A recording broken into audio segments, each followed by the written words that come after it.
নিশ্চয়ই ভাবছো যে আমি কেন দুধ গুলানোর থেকে ভিডিওটা স্টার্ট করলাম। দাঁড়াও অবশ্যই বলছি। চলো আজ তোমাদের সাথে শেয়ার করব আমুল দুধ দিয়ে বানানো একটা সুন্দর রেসিপি।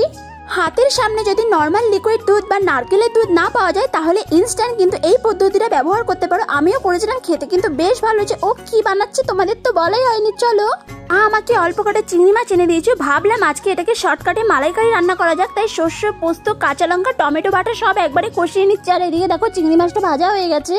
আর এখানে সাইডে একটু তরকারির মধ্যে গরম জল বসিয়েছি, কারণ চিংড়ি মাছে দেবো বলে। চলো মশলাটাকে এবার ভালো করে কষিয়ে নিই। এক পর্যায়ে যখন মশলাটা ভালো করে কষানো হয়ে যাবে দিয়ে দেবো ওই গুলিয়ে রাখা আমুল দুধটা। আমি কিন্তু বেশ খানিকটা আমুল দুধ আগে দিয়ে দিয়েছি, পরে মনে পড়েছে আমি তো ক্লিপ নিতে ভুলেই গিয়েছিলাম, তাই আবারও দিলাম দুধটা।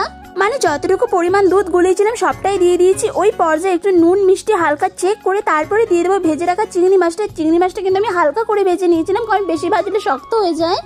আর সত্যি কথা বলছি, হাতের সামনে নারকেলের দুধ বা লিকুইড দুধ না পেলে কখনো এইভাবে আমুল দুধ দিয়ে করে দেখো, সত্যিই ভালো লাগবে, ভীষণ ভালো লাগে। আমার তো গরম ভাতে খেতে অসাধারণ লেগেছিল। আর আমি সব শেষে আর একটু ফ্লেভার আনার জন্য দিয়ে দিয়েছিলাম ওপর থেকে একদম কুচিয়ে রাখা ধনে পাতা দিয়ে এবার হালকা একটু নাড়িয়ে দেবো। চাইলে অনেকে ঘিও দিতে পারো, বাট আমি ঘিটা খাই না তাই দিইনি। রান্নাটা কেমন হয়েছে অবশ্যই বলো। আজকের মতন টাটা।